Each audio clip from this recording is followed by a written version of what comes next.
ઉગી ગઈ છે જો કંઈ ને આપણે ભાગીદારમાં રાખેલું હોય પેલું એ 2 ડોયણા પડી ગયા હતા. આપણે સિંગલ દાંતાનો ઉપયોગ કર્યો, ઓટોમેટિક કોરણી સિંગલ દાંતોનો ઉપયોગ કરી લીધો છે ફૂલ. કેમ કે 2-3 ગોથા ડોયણા પડી ગયા હતા તો એ ડોયણા આપણે આનાથી ભરી લીધા. અને હવે થોડુંક શાકભાજીનું બિયારણ છે વાવવાનું, તો અમે પણ વસાવી લીધો સિંગલ દાંતો. તમે પણ વસાવી લેજો. ને કામ બહુ સારું દે છે, એક જણો ખેંચતો જાય વાહ ઓટોમેટિક વવાતું જાય ને ફૂલ ઓટોમેટિક સિસ્ટમથી જ આપણે મગફળીનું વાવેતર કર્યું છે. હા કાંઈ ઘટે જ નહીં, બળદની તો કંઈ ઓટોમેટિક, મોટા ટ્રેક્ટરની તો એ ઓટોમેટિક, સનેડાની તો ઓટોમેટિક, કપાસિયાની તો ઓટોમેટિક. અત્યારે જમાનો આધુનિક થઈ ગયો એટલે આધુનિક જમાના પ્રમાણે આપણે આધુનિક વસ્તુ વસાવવી જરૂરી છે. બહુ કંઈ ખર્ચો નથી, 4,000નો ખર્ચો હોય, 3 થી 4,000માં તમને સિંગલ દાંતો મળી જાય. 2-3 વર્ષમાં 2 વર્ષમાં આપણે છૂટું થઈ જાય. એ 2-3 ડોયણા પડ્યા હેઠા હેઠના કોઈ જીનકા મોટા તે હોરિંડા પડ્યા હોય તો એના માટે બહુ ઉપયોગ કરવા પણ ઉપયોગ લાયક છે. આ સિંગલ દાંતાનો બહુ ઉપયોગ સારો થાય. હવે શાકભાજી વાવવી થોડીક આપણે તો આટલું બધું જ બિયારણ આપણા આગળ ના હોય, પણ આગળ આમ લીટો થતો જાય ને વાહે જો આવડું આ કહે ને મોરું કહે, કોઈક વાક્યા કહે, આમાં કંઈ નક્કી નહીં, ધૂળ વારવાના બરાબર. એ વાહે જો ઢળાતા જતા હોય ને આવી રીતના આમ ને ધૂળ વર્તી જાય એટલે આપણે આગળથી હાથેથી દાણો નાખતા જાવ દાંડવાની અંદર જો અહીંથી આમાં વાહ મોરથી ધૂળ વર્તી જાય એટલે કોદારીનો લીટો ના કરવો. પહેલાં ગઈઠા મરી ગયા લીટા કરીને કોદારીથી. પણ આપણે હવે થોડુંક જમાના પ્રમાણે જેમ આધુનિક નીકળતું જાય એવી રીતના આધુનિક વસ્તુનો ઉપયોગ ધીમે કરતો જવો જોઈએ. ત્યાં પણ સીધો જાય, માપે મળે બીજ હોય ને અમુક શું છે કે વસ્તુ જે આપણે ઓફરમાં હેડરથી મેળવી હોય એ જ પછી કાયદેસર આપણે વવાતી, એટલે બિયારણમાં પણ બહુ ફાયદો થાય ઓટોમેટિકમાં. ને માણસ થાકે એટલે વાવણીયામાં મુઠ્ઠીઓ વળતો સિંગલ આપણે હાથની વાવણી હોય ઓયણી એનાથી થાકે એટલે એ બધું પોઝિશન થાય ને. અહીંયા જો દાયરો બધો બગડા રખતી બોલાવે, ઘટાડી બગડા સાથે બોલાવે, દાયરો હિલો આવે ધીમે. ચાલો બન્યા છીએ નવા વિડીયોમાં નવા બ્લોગ સાથે.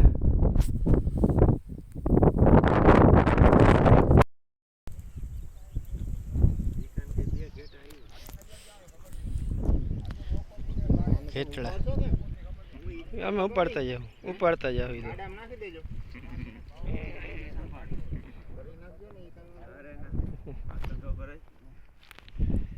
ખેતડા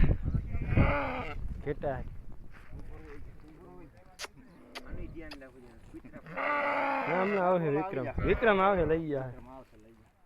એ ક્યાં ગયો હે? દાંડર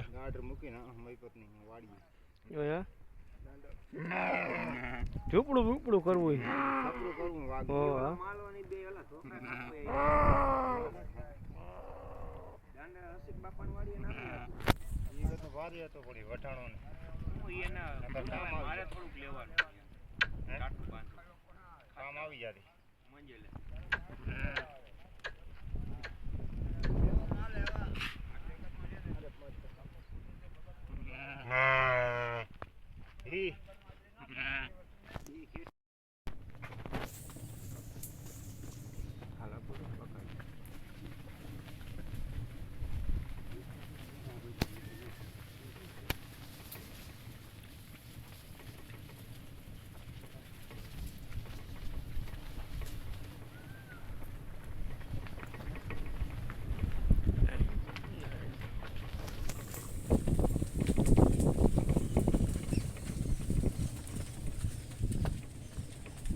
પછીના ટાઈમ ઉપર આપણે છે ને પૂગી ગયા છે અત્યારે આપણી વાડીએ આટો મારવા, જ્યાં આપણે ઉનાળું તલનું વાવેતર કર્યું હતું ને તલ પણ આપણે કાઢી લીધા હતા.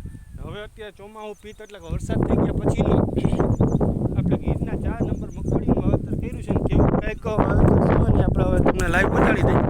હા કંઈ ઘટે જ નહીં.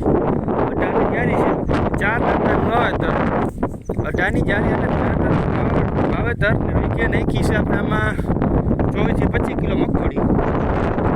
ગીરના 4 મગફળીનું વાવેતર વાત કરીએ તો કંઈ ઘટે જ નહીં. આપણે બહુ મસ્ત સારી રીતનું,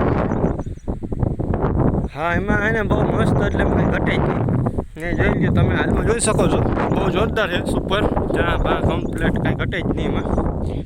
18ની જારી ને આપણે એમાં ઓલા ઈંધાણિયાથી આપણે ચા નહીં ખાતા, ચા પણ છે જ્યાં અહીંયા છાંટા પણ આવી ગયા આગલા જે સબસ્ક્રાઈબર ભાઈ હોય છે એ જોઈ જઈશે કે આમાં ચાલુ છાંટા હતા ને આપણે ધીમે ધીમે ચા નહીં ખાતા 3 વીઘા પડવું એટલે આપણે ચા તો કમ્પ્લીટ પડી ગયા.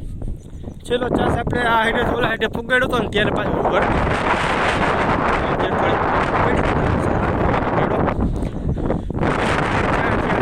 વાત કરીએ ને મિત્રો, ખાલી માત્ર એને ખાલી તલ જ ઉગ્યા છે.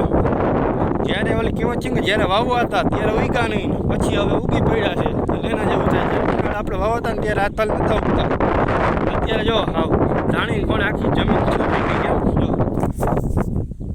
તલ કંઈ ઘટે જ નહીં એમાં. નીકળા નીકળી પડ્યા.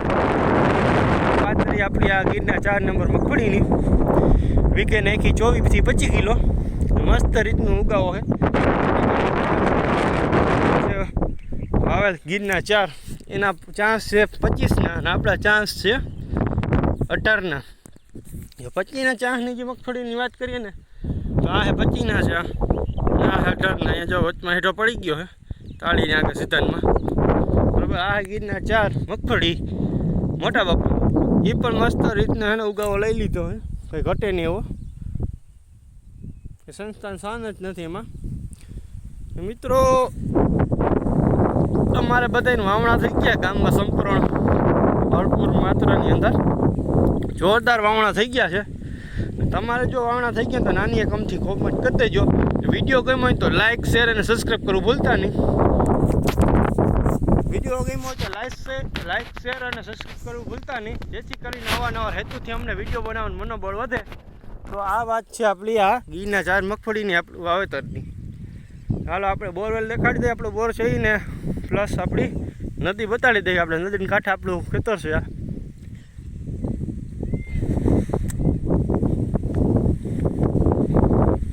આપણો બોર છે, આ નદી છે. નદીની અંદર પાણી છે ને અમારે વરસાદ થયો હતો, હદીરો મોલ વરસાદ થયો હતો.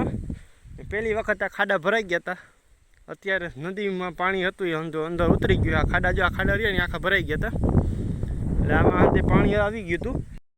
મિત્રો પછીને આપણે આવી ગયા મોટા બાપુના તલવાળા ખેતરમાં. એટલે કે આમાં તલ આપણા ઊભા હતા ને તલમાં આપણે રાતોરાત પડું કમ્પ્લીટ કર્યું. રોંઢે 5 વાગે આપણે તલ કાઢી લીધા હતા ને સવારમાં વહેલા 4 વાગ્યામાં પંચ્યા માર્યા. રાતે આ ફોતરી જ્યાં દોડ્યું કે ને દોડ્યું તલની આ દોડ્યું એ પાથરીને પછી મોટા બાપુને દીકરે પડવું સવાર થયું ને 8 વાગે કમ્પ્લીટ કરી લીધું. બાકી 6 વીઘા પડવું છે ને બહુ સારી રીતનું બધી રીતનું ઉગાવો કમ્પ્લીટ થઈ ગયો છે. ને જો આ ડોયણા પડી ગયા હતા આપણે સિંગલ દાતાના મદદથી. ના ડોયણું એક આખી ઉથલનું એક આ એક ને પ્લસ આ 2 બરાબર ને પ્લસ આ કાલ જ આપણે વાવ્યા છે આ 3 હું કર્યું ને ભાઈ મિત્રો કંઈ ખબર જ નથી પડતી. એક આખો 3 ગોથા ને એક અહીંયા જોવો 4 ગોથા ને એક આ હેઠા મોસમનો જો અત્યારે હાલમાં દેખાય છે ને આપણો હેઠા મોસમનો 4 સેટ લગીનો 4 ગોથા લગીના ડોયણા જોવામાં તમને દેખાય છે 1 2 3 ને 4 ને હેઠા મોસમનો 4 ત્યાં લાગીને ખબર ના રહી ટ્રેક્ટરવાળાને. વાવવાવાળો ભાડું તો હતો ભાડાવાળો, બરાબર. આવી બેદરકારી કરીથી છે ને વાવેતર કરી નાખ્યું છે.